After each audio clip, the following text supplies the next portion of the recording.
Hi, this is Peter from Anatomy Zone, and in this video we'll be taking a look at the anatomy of the axillary nerve. This video is a collaboration between Anatomy Zone and teachmeanatomy.info. Check out the links in the video description below for more relevant articles that can be found on the Teach Me Anatomy website.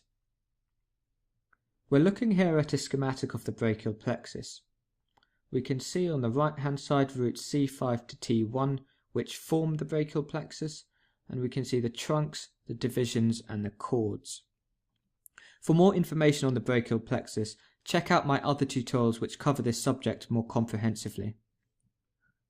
Looking at the posterior cord, there are two large terminal branches which come off from this cord, the radial nerve here and the axillary nerve, which is the subject of this tutorial.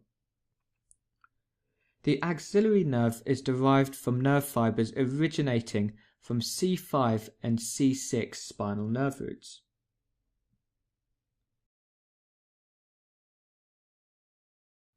This nerve has both motor and sensory function. In terms of the motor function, the axillary nerve innervates the teres minor muscle and the deltoid muscle. In terms of the sensory function of the axillary nerve, it gives rise to the superior lateral cutaneous nerve of the arm, which innervates the skin over the lower deltoid region.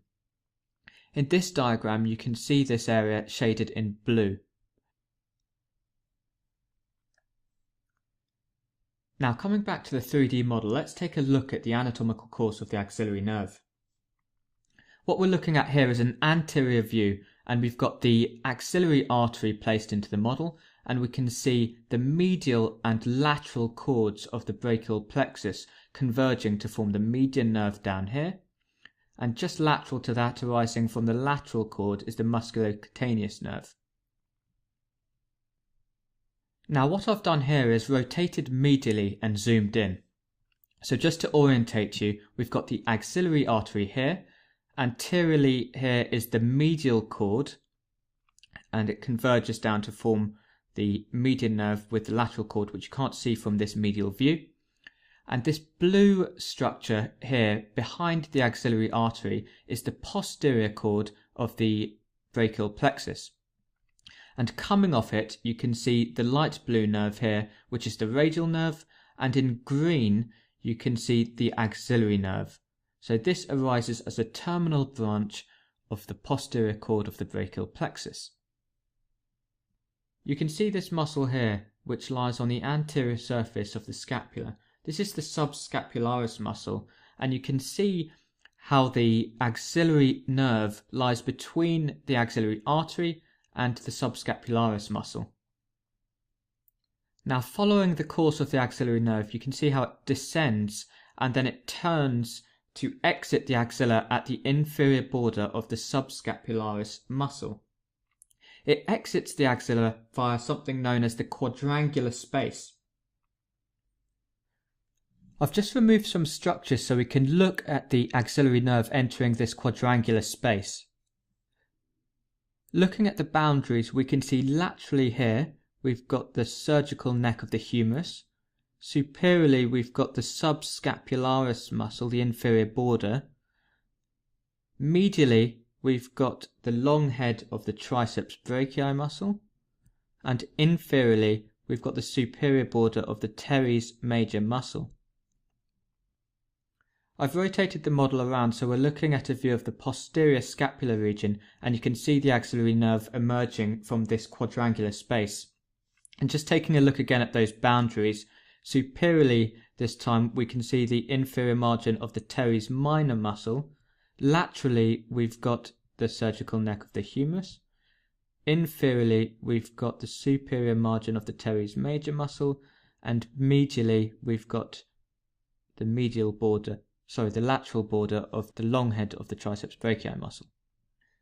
The other important structure which passes with the axillary nerve through the quadrangular space is the posterior circumflex humeral artery, which arises from the axillary artery. Looking at this view here of the posterior scapular region, you can see that after the axillary nerve has passed through the quadrangular space, it divides into these two branches, and I've highlighted one of these branches in green and the other has remained in yellow. The green branch here represents the anterior terminal branch of the axillary nerve, whilst the yellow branches here represent the posterior terminal branch. The posterior terminal branch provides motor innervation to this muscle here, the teres minor.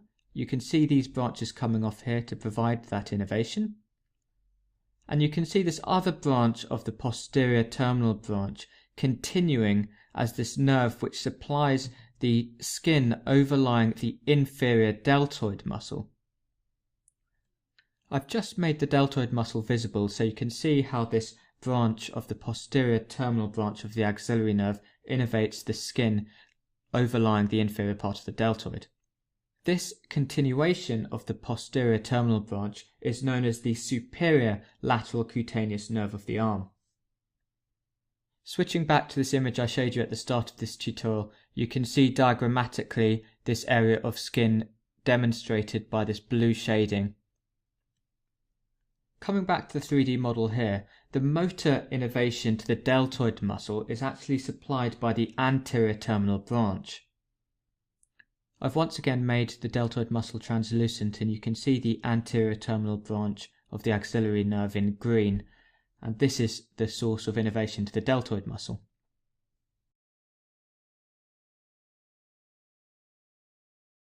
So that's the axillary nerve.